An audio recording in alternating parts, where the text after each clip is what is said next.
Olá pessoal, estamos aqui de novo, dando continuidade aos nossos estudos sobre programação orientada a objetos. A gente já falou um pouquinho sobre o que é uma classe, o que é um atributo, o que é um método. Teve uma participação super especial no outro vídeo, que é da Esther. E agora a gente vai continuar falando um pouco sobre os 4 pilares que regem esse paradigma que é show de bola, revolucionou o mundo da programação. Ele tem inúmeras vantagens. Como desvantagem, a principal que os autores citam é a curva de aprendizagem que os programadores têm, mas depois que a gente passa essa etapa, o ganho é muito significativo, vale muito a pena. É lógico, né? A programação estruturada continua tendo o seu valor, mas a maneira de enxergar as coisas, orientada a objetos, é muito vantajosa, né? Como a gente já falou no vídeo anterior. Então a gente vai falar sobre os 4 pilares. Vamos começar falando sobre o encapsulamento. O encapsulamento, como o próprio nome diz, ele encapsula, né? Não tem remédio. Já tomou aqueles remédios, aqueles comprimidos que tem aquelas cápsulas? O que a cápsula serve? Ela serve para guardar, para proteger as coisas que estão lá dentro, né? As partes do medicamento que tá lá dentro, para que eles não percam as suas propriedades ao entrarem no seu organismo. Então, a ideia do encapsulamento na programação orientada a objetos é justamente isso. Ela oculta os detalhes do objeto e mostra somente o que é necessário. Dessa forma, ele está protegendo as propriedades do objeto. Por exemplo, quando a gente comentou sobre o carro, né? Classe carro. Ele tem o seu método, um dos métodos do carro seria acelerar. Só que os detalhes, como que ele acelera, como que ele injeta gasolina, em qual proporção, enfim, né? Todos os detalhes são ocultos, você não precisa conhecer. Um outro exemplo muito interessante, bem ilustrativo, é do apagador da luz, né? Interruptor. Quando você aperta o interruptor ali e a luz do seu quarto acende, a única coisa que você precisa saber é que se você apertar aquele botão, a luz vai acender ou vai apagar. Você não precisa saber que ali tem uns elétrons, nêutrons, sei lá o que, né? Que tem que ter o fio da espessura tal, que um fio não pode encostar no outro. Não precisa saber nada disso. Então, aquele método de acender e apagar a luz está encapsulado. Não é interessante que o usuário conheça, não é interessante que o usuário tenha acesso, para que ele não venha modificar e atrapalhar, né, a execução daquele método.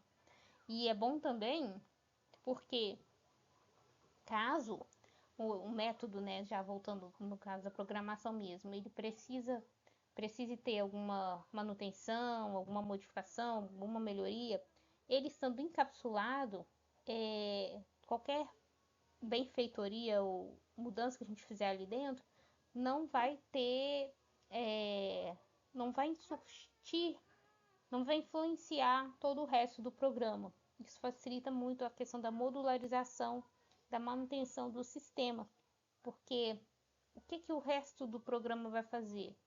Chamar o método. Como que o método age lá dentro? Não vai interferir em mais nada.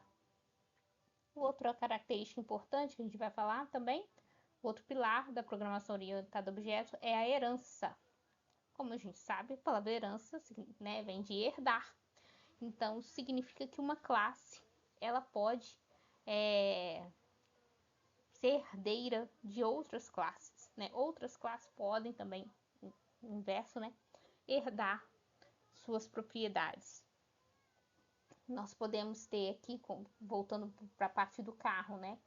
Nós podemos ter novas classes a partir das classes existentes e as novas classes podem herdar os métodos da primeira. Por exemplo, nós temos a classe, o exemplo que todo livro dá, né? nós temos a classe pessoa, e dela pode se originar a classe pessoa física, pessoa jurídica, uma propriedade da pessoa física, CPF, pessoa jurídica, CNPJ. No caso do carro, a gente tem classe carro, classe filha, né? Carro esportivo, carro urbano, enfim. Então, esse é um exemplo de herança.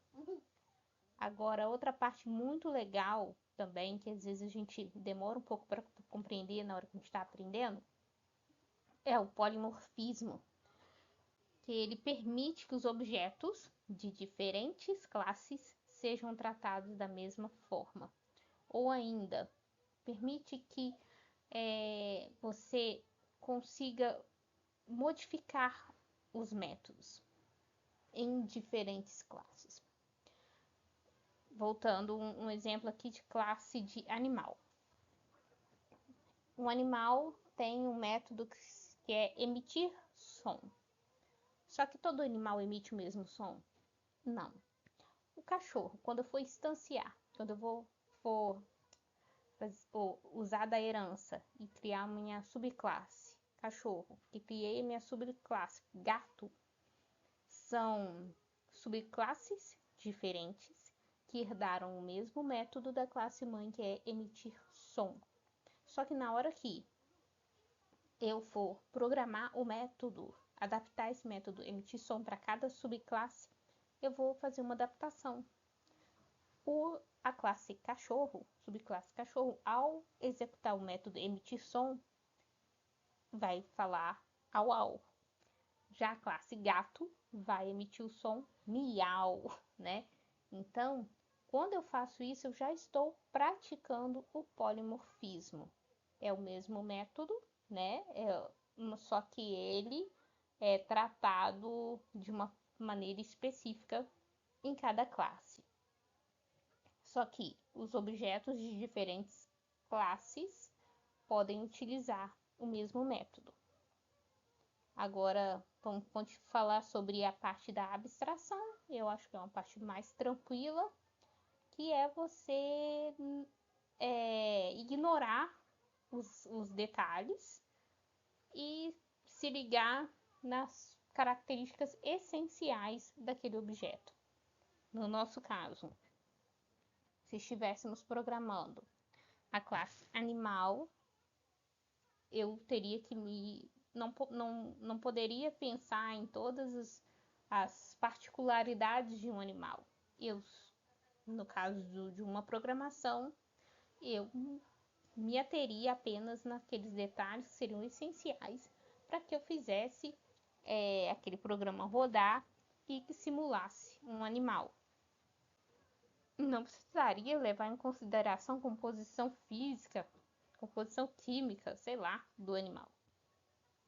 A mesma coisa, se eu estivesse programando uma classe carro, eu precisaria me ater somente aos detalhes que fossem relevantes naquela programação. Aquela abstração ajuda muito a gente a resolver problemas, ajuda muito no raciocínio, no pensamento computacional mesmo, no dia a dia, não só na computação, mas na vida. É aquela coisa também do dividir para conquistar. Focar naquilo que é relevante, naquilo que é importante, para você conseguir resolver o seu problema. Bom, deixa eu ver se eu vou colocar aqui nesse vídeo mesmo. Eu trouxe aqui um exemplo algo que eu estou aprendendo mesmo, é pouquinho, de uma classe retângulo. E aqui a gente tem um pouco sobre métodos construtores e métodos acessores. Mas acho que eu vou falar sobre isso num outro vídeo. Deixa aí só um gostinho.